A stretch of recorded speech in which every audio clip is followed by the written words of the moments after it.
우리가 예배할 때 하나님의 자리와 우리의 자리를 다시 한 번 더 깨닫게 되는 것이죠. 당연히 하나님은 우리가 예배할 때 예배의 대상으로서 우리 앞에 계시게 되는 것이고요. 우리가 예배할 때 우리는 하나님 앞에서 피조물로서 그 자리에 서게 되는 것입니다. 그러니 여러분, 예배는 무엇입니까? 창조의 질서를 회복하는 것이죠.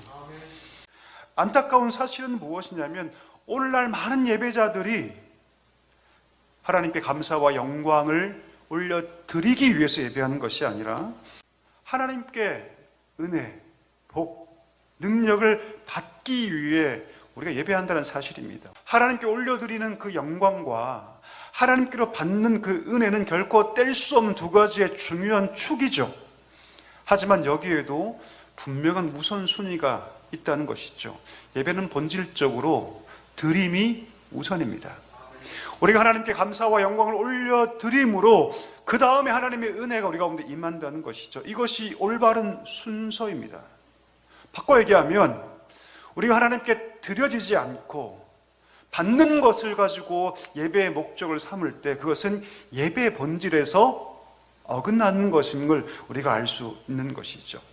오늘 바울이 뭐라고 얘기합니까? 우리의 결정을 따라서 하나님께 예배하는 것이 아니라 우리가 하나님의 긍휼하심을 입어서 우리가 하나님의 자비를 입어서 예배자가 되었다라고 얘기하는 것이죠.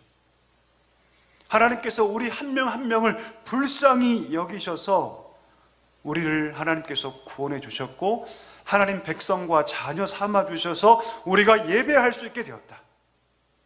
이것이 예배의 출발점이 되어야 한다는 것이죠. 난 이미 하나님의 은혜를 충만하게 받은 사람이다.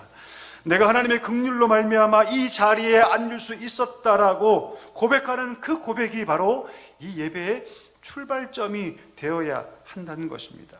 하나님께서 율법과 예배에 대해서 교육하시기 전에 강조하신 게 있습니다. 그것이 무엇이냐면 너희가 반드시 기억할 것이 있다. 첫 번째, 내가 어떻게 간 능력과 편팔로 저 애굽을 무찌르고 너희를 구원했는가를 너희가 기억해야 한다.